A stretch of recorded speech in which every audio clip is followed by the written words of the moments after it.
झारखंड राज्य अलग होने के बाद से ही कुर्मी सियासत झारखंड में एक अहम मुद्दा रहा। कुर्मी आंदोलन, कुर्मियों की मांग को लेकर लगातार झारखंड में सियासत गर्म रही। झारखंड अलग होने से पहले भी कई बड़े कुर्मी नेता अपने आप को झारखंड आंदोलन की आग में झोंक चुके थे, लेकिन झारखंड बनने के साथ साथ एक और बड़े नेता का उदय हुआ। नाम था सुदेश महतो। अविभाजित बिहार से ही सुदेश महतो का कद लगातार बढ़ा।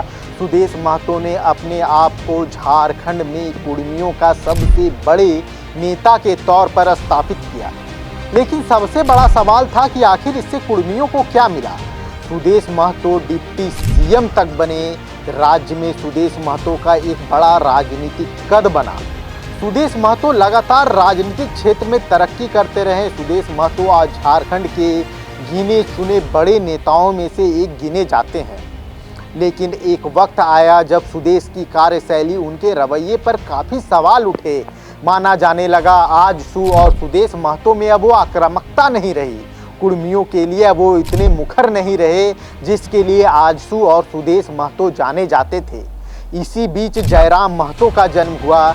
जयराम महतो भी कमोवेश वैसे ही नज़र आने लगे जैसे सुदेश अपने शुरुआती दिनों में नज़र आते थे, और उनकी पार्टी जिस तरीके से आंदोलन करती थी, एग्रेसिव आंदोलन, एग्रेसिव तरीके से, आक्रामक तरीके से अपनी बातों को रखने का आंदोलन। एक समय याद आता है जब आजसू और एबीवीपी की तरफ से झारखंड विधानसभा का घेराव किया गया था। जब उन अखबारों को हम आज भी याद करते हैं तो देखते हैं पहले पन्ने पे आजसू के नेता झंडा लिए पुलिस से लाठी खाते हुए संघर्ष करते नजर आ रहे थे, लेकिन पिछले एक दशक से आजसू और सुदेश का संघर्ष सड़क से गायब था। नमस्कार, प्रणाम, जोहार। मैं हूं समीर और आप देख रहे हैं आइडियल एक्सप्रेस, और मेरे साथ हैं हमारे चीफ एडिटर राकेश कुमार। सुदेश महतो की जब बात आती है तो एक आक्रामक राजनीति का जिक्र होता है सर, लेकिन अब फिर से लग रहा है कि सुदेश महतो वही आक्रामक तेवर में जिसे मिस किया जा रहा था लगातार पिछले एक दशक से आप बात करते हैं। सुदेश महतो का एक वीडियो हमारे पास आया है। पहले हम चाहेंगे दर्शकों को अपना एक वीडियो दिखाएं, उसके बाद हम लोग आगे चर्चा करेंगे कि आखिर हम आज इस बात पे चर्चा करने के लिए क्यों जुटे हैं कि सुदेश फिर से कुर्मी और आक्रामकता की सियासत की ओर अपना रुख कर रहे हैं। देखिए इस वीडियो को और समझिए कि हम आज क्या बात करने वाले हैं। उनको कि आपका प्रोग्राम मेरा आया हुआ है कि हम कहाँ जा रहे हैं, इसी आधार पर आपका ये तो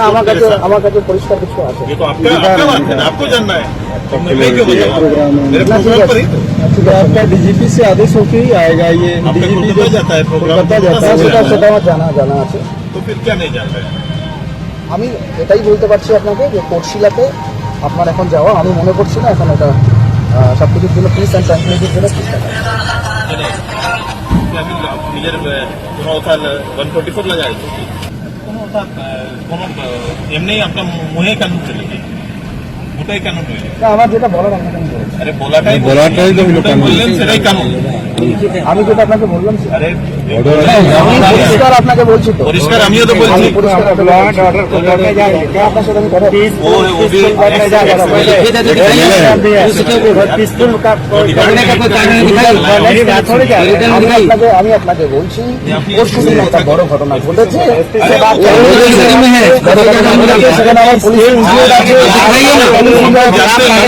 स्कूल तो हम ही लोग को करना पड़ेगा, आपको करना पड़ेगा ना इन चीजों को। सेटा আমাকে रोकले पीसफुल हो गए। हमको रोकने से पीसफुल होगा। आप जितना तर्क बोल रहे हैं तो वो कोई रास्ता नहीं है रोकने का। लोगों के बीच जाना, उनको समझाना, कार्यक्रमों में भाग लेने से आप वहाँ अगर आपको कुछ स्पेशल वहाँ पर लगा देते कि भाई लॉ एंड ऑर्डर का सब्जेक्ट है, यहाँ कोई राजनीतिक फंक्शन नहीं होगा, मैं नहीं जाता। ऐसा लगा हुआ है आपको, अब दे दीजिए हमको नोटिस। পলিটিক্যাল কোনো ফাংশন না হওয়ার কোনো কথা আছে কি আপনার? কোনো প্রোগ্রাম আছে, কারো কোনো ফিক্সড লোকেশন আমাদের কাছে हम तो दिए प्रोग्राम, देखो प्रोग्राम नहीं का तो देखो हमने प्रोग्राम जारी है। राकेश, सबसे बड़ा सवाल, आप शुरुआती दिनों से सुदेश को बहुत करीब से जान रहे हैं, सुदेश महतो की राजनीति को बहुत करीब से जान रहे हैं। झारखंड का विभाजन, आपकी शायद पत्रकारिता का करियर भी उसी दौर से आगे बढ़ा। आप कैसे देखते हैं सुदेश महतो का ग्राफ इस तरीके से झारखंड की सियासत में बढ़ा, और पिछले एक दशक में जो सुदेश महतो का ग्राफ डाउन हुआ, इसके पीछे वजह क्या है? देखिए, इसमें तो कई वजह देखा जा सकता है, खास करके राजनीतिक दृष्टिकोण से। सिर्फ सुदेश महतो की नहीं, मुझे लगता है कि कई बड़े नेताओं की बात हम करना चाहेंगे। आपने देखा होगा कि जिस समय राज्य नहीं बना था, उस समय भी कुर्मी आंदोलन को लेकर चर्चा चलती थी। विनोद बिहारी महतो जिस तरीके से अपने 20 साल की बात की जाए, उनके कार्यकाल की जो बात की उस दौरान की, राम टहल चौधरी की एक बड़ी भूमिका मानी जाती थी। उस दौरान भी काफ़ी कुछ बात होती थी, कई मुद्दे पे आंदोलन की बात होती थी। सुदेश के आने के बाद से काफ़ी बदलाव नज़र आया। एक तरफ जहाँ वो राजनीतिक रूप से अपने आप को स्थापित कर रहे थे और राज्य के गठन की बात आई, राज्य के बनने की बात आई, जब राज्य अलग हुआ बिहार से, उसमें जब आजसू पार्टी की जब भूमिका की बात आती तो निश्चित तौर पे उनका भी आंदोलन काफ़ी सक्रिय रहा और उस दौरान की चीज़ों को याद किया गया। और जहाँ तक राजनीति की बात की जाए तो निश्चित तौर पे कहा जा सकता है कि आदिवासी के साथ साथ सुदेश महतो यानी कि आजसू पार्टी भी उसी रफ्तार से, उसी तेवर से आंदोलन के रूप में शामिल होती थी और अलग राज्य में बड़ी भूमिका निभाई है। सवाल तब खड़ा हुआ जब राज्य अलग हुआ और इसके बाद से जब हम लोग बातचीत कर लेंगे तो एक तरफ राजनीति थी सुदेश के लिए कि राजनीतिक दृष्टिकोण से कैसे अपनी पार्टी को, अपने आप को स्थापित करेंगे, और दूसरी जो उनकी अपनी जातिगत राजनीति थी। उस दौरान की बातचीत की जाए तो सुदेश महतो तमाम चीज़ों को बारीकी से समझते थे और मेरी जो जानकारी है उसकी बात की जाए कि वो जिस तरीके से उनकी कह सकते हैं कि राजनीतिक ट्रेनिंग हुई, मैं पूरी बात नहीं कहना चाहूँगा, लेकिन जहाँ से ट्रेनिंग हुई एक विशेष तौर पे उनको एक कहीं ना कहीं समझने का मौका मिला। जब छात्र आंदोलन की बात है उस दौरान उनको कुछ ऐसे मौके मिले थे जो राज्य के बाहर भी जाकर उन्होंने सीखने की कोशिश की, समझने की कोशिश की, और उसके आधार पे वे आज के दिन कहा जा सकता है कि हाल के दिनों में 20 साल की बात की जाए, 25 साल में लगभग पिछले 20 साल की बात की जाए, 5 साल अगर इधर का छोड़ दिया जाए तो निश्चित तौर पर कहा जा सकता है कि वो रणनीतिकार के रूप में सुदेश महतो काफ़ी कारगर साबित होते नजर आए थे। सवाल तब खड़ा हुआ कि क्या कुर्मियों के लिए भी इतनी रफ्तार से सुदेश महतो सक्रिय हुए या कहीं न कहीं सुदेश महतो सिर्फ अपनी राजनीति को आगे बढ़ाने के लिए, पार्टी की तरफ से करने के लिए उन जातिगत समीकरण और जातिगत आंदोलन को छोड़ दिया। तमाम लोग कई तरह के विचार जरूर रख रहे हैं, लेकिन मैं इस पर और भी चर्चा करना चाहूँगा। लेकिन फिलहाल की बातचीत की जाए तो बदलाव के साथ साथ ये अब देखने को मिल रहा है कि जयराम महतो जिस तरीके से सामने आए हैं और एक बार फिर से कुर्मी आंदोलन का जो रूपरेखा दिखाई पड़ रहा है, उसके आधार पे ये देखा जा सकता है कि इस जातिगत आंदोलन के साथ साथ सुदेश महतो की पार्टी की भी आंदोलन को आगे बढ़ाने की जरूरत महसूस हो रही है और सुदेश महतो को खुद अपनी पार्टी के साथ साथ अपनी जाति में वही स्थान स्थापित करने की कोशिश कर रहे हैं जो स्थान पहले देखा जाता था। तो फिलहाल मुझे लगता है कि सुदेश महतो एग्रेसिव जरूर दिखाई पड़ रहे हैं, लेकिन इसमें कई रणनीति भी देखने को मिली। सर, इसमें एक चीज़ जो और मुझे समझ में आती है, जैसे कॉलेज के दिनों में, क्योंकि देखिए पिछले 10 सालों में जो हम लोग ने देखा कॉलेजेस में कि जब हम लोग ग्रेजुएशन वगैरह में पढ़ रहे थे तो उस टाइम यूनिवर्सिटी में आजसू छात्र संगठन बहुत मजबूत हुआ करता था। मतलब ये हम लोगों का व्यक्तिगत अनुभव है, जब हमारे कॉलेज में जहाँ से पढ़ाई हो रही है, हमारी यूनिवर्सिटी में पढ़ाई हो रही है, आजसू छात्र संगठन बहुत मजबूत नज़र आता था। लेकिन पिछले कुछ वर्षों में ग्राउंड पे जो संगठन के तौर पर आजसू कमज़ोर हुई है, क्या एक सियासी चकाचौंध में सुदेश या आजसू पार्टी कहें कि जो ग्राउंड, जो ज़मीन मानी जाती है वो थोड़ी कमज़ोर हुई आजसू की? देखिए, जैसे कहा जाता है कि उगते सूरज को सभी प्रणाम करते हैं, नमस्कार करते हैं और उसकी कहीं ना कहीं पूजा की जाती है, तो राजनीतिक दृष्टिकोण से भी कुछ चीज़ें झारखंड में ऐसी देखने को मिली हैं। सुदेश महतो ही नहीं, तमाम पार्टियां जो कहीं ना कहीं बड़ी सक्रियता के साथ राज्य में काम किया। आप शुरुआती दौर में जेडीयू की बात करें, उस समय काफ़ी मजबूती के साथ आगे बढ़े थे। आरजेडी भी बड़ी तेज़ी से आगे बढ़ी थी, बट आज के दिन बातचीत की जाए तो उसकी स्थिति झारखंड में उतनी बड़ी नहीं दिखाई पड़ती है, भले सरकार में शामिल होने के बाद से आज कुछ बड़ी। लेकिन सवाल आपने जो किया कि छात्र आंदोलन के समय जो रूपरेखा होती थी, आजसू की जो पकड़ बताई जाती थी, वो अब नहीं दिखाई पड़ रही है। तो लगता है अभी मुझे जो समझना थोड़ा जल्दबाजी हो जाएगी कि थोड़ा भी बदलाव का दौर चल रहा है और जिस तरीके से पिछले 5 साल की बात की जाए तो जेएमएम की सरकार चल रही है, अभी भी जेएमएम की सरकार जिस तरीके से कंटिन्यू है, तो वैसे में जब सत्ता जिसके हाथ में होती है उसकी रणनीति, उसका जो रूप होता है वो सामने ज़्यादा उभर कर सामने आता है। सुदेश महतो में खास करके मैं एक बात जिक्र करना चाहूँगा कि उस समय भी कुर्मी आंदोलन की बातचीत की जाए तो अपने जो आवास, पहला जो आवास हुआ करता था उनका, जो अभी सर्किट हाउस है पुराना वाला, वो सर्किट हाउस में अमूमन देर रात तक उनकी जातिगत मीटिंग होती थी। कई बार मुझे मौका लगा कि उस जातिगत मीटिंग के पास पहुंचने का, जानने का, देखने का। हालांकि अभी की बात की जाए तो उस समय भी उसे गुप्त ही रखा जाता था और आप उस मीटिंग में अगर देखते तो कई कद्दावर नेता दिखाई पड़ते थे। सुदेश महतो के सामने उस समय एक बड़ी चुनौती थी कि अगर जातिगत राजनीति के चक्कर में अगर पड़ जाते हैं तो शायद बाकी राजनीति में जो बाकी वोट बैंक है वो उनसे टूटता चला जाएगा। उनकी जो पकड़ थी सभी जाति में, सभी समाज में होने लगी थी। उनके कार्यक्रमों में बड़ी भीड़ उपस्थिति होती थी, युवा सामने आते थे। लेकिन कहीं ना कहीं सुदेश महतो की राजनीति के साथ साथ तमाम चीज़ें गिरावट हुई। पिछले आप देखेंगे 5-7 साल में तो और भी गिरावट आई। और आज की बातचीत की जाए तो निश्चित तौर पे आज लोग कहीं ना कहीं उस पार्टी के फेवर में कम लोग बचे हैं। इस विधानसभा चुनाव में एक सीट पे सिर्फ आजसू की जीत हुई। सुदेश महतो खुद भी चुनाव हार गए।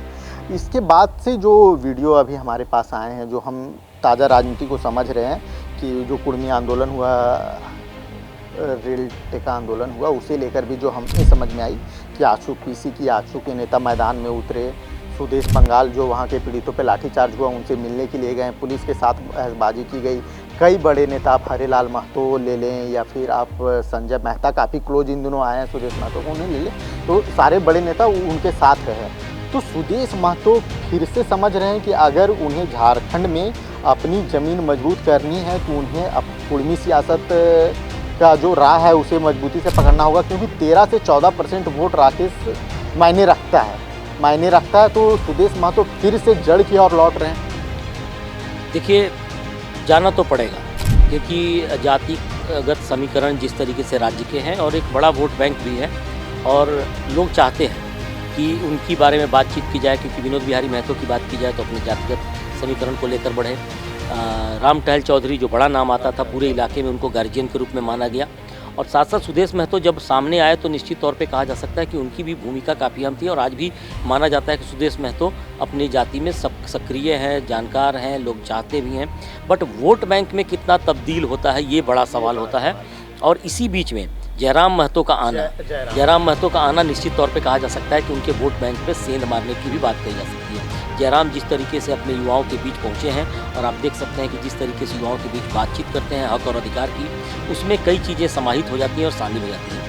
सुदेश महतो भी कई मुद्दों पे कहीं न कहीं मुखरता के साथ सामने आए हैं, लेकिन जातिगत मुद्दों की जब बात आती थी तो निश्चित तौर पे खुद सामने ना आकर उनके लोग थे, उनके बड़े नेता थे, उस जाति के जो बड़े नेता थे वो सामने आते थे। और सुदेश महतो कहीं न कहीं एक रणनीतिकार के रूप में काम जरूर करते थे। अब लेकिन समय आ गया है, क्योंकि अब उनको कहीं न कहीं जयराम महतो की भी साथ देखने को जरूरत महसूस हो रही है। साथ साथ अब उम्मीद करते हैं लोग कि कौन नेता सच में उनके आंदोलन को साथ देगा। तो आज की बात की जाए तो सुदेश महतो मुखरता के साथ अपने जातिगत समीकरण के साथ चलने को तैयार हैं। पूरा कुनबा तैयार है उनका, उनके साथ चलने वाले आप देख सकते हैं कि कुर्मी समाज के कितने लोग अभी भी हैं उनके साथ मौजूद। तो कोशिश की जा रही है कि पूरे राज्य में एक अलग पहचान बनाई जाए, फिर से कुर्मियों को एक जो अधिकार देना चाहिए था उस बारे में बातचीत की जाए। और मुद्दा तो गर्म जरूर है, आदिवासी वर्सेस कुर्मी की बातचीत की जाए तो कहीं ना कहीं विरोधाभास भी है एक दूसरे के बीच, और उनके हक और अधिकार की बात आएगी तो निश्चित तौर पर इसे सिर्फ जातिगत रूप से नहीं देखा जाएगा। आने वाले समय में इस पर बड़ी राजनीति देखने को मिलेगी। और बड़ी पार्टियों की बातचीत की जाए तो तमाम राजनीतिक दल के लोग बड़े जो पार्टी हैं उनकी तरफ से भी इस बात की कोशिश की जाएगी कि कुर्मी वोट बैंक को अपने साथ लाया जाए। और इसमें अब आजसू पार्टी और सुदेश महतो कितनी सक्रियता के साथ आगे बढ़ पाएंगे ये थोड़ा समय लगेगा। आक्रामकता जरूरी है। सुदेश जो युवाओं का क्रेज था, सुदेश को लेकर जो युवाओं की मानसिकता थी, सुदेश से जो युवाओं की उम्मीद थी वो थोड़ी फीकी पड़ी है। यह एक कटु सत्य है जो आजसू और सुदेश महतो को समझना चाहिए। लेकिन अभी भी बहुत देर नहीं हुई है और लगता है कि सुदेश महतो और आजसू पार्टी दोनों इस चीज़ पर बहुत गंभीरता से विचार कर रहे हैं, क्योंकि हमने वो दौर देखा है जब सुदेश के लिए युवा सुदेश को एज अ सेलिब्रिटी ट्रीट करते थे। पूरे झारखंड में के युवाओं में सुदेश को लेकर वो क्रेज था, वो पागलपन था, वो जुनून था, सुदेश से वो उम्मीद थी। वह उम्मीद टूटी है, वह उम्मीद की रफ्तार धीमी पड़ी है। लेकिन सुदेश महतो भी समझते हैं और आजसू पार्टी भी समझती है कि समाज में युवाओं को लेकर चलना, कुर्मी को लेकर चलना, कोयरी को लेकर चलना, जो उनका पर्सनल वोट बैंक माना जाता था, वह कितना ज़रूरी है। और शायद सुदेश महतो अब इस और अगर विचार करेंगे तो यह भी सवाल रहेगा क्या झारखंड की सियासत में फिर से कुछ बड़ा होने वाला है, फिर से कुछ परिवर्तन होने वाला है। क्या सुदेश महतो आने वाले जो समय बचे हैं विधानसभा चुनाव से पहले क्या फिर से कोई करिश्मा कर पाएंगे जो आजसू पार्टी की खोई सियासी ज़मीन को वापस दिला सके। आज के लिए मुझे और राकेश को दीजिए इजाज़त। नमस्कार, जोहार, धन्यवाद।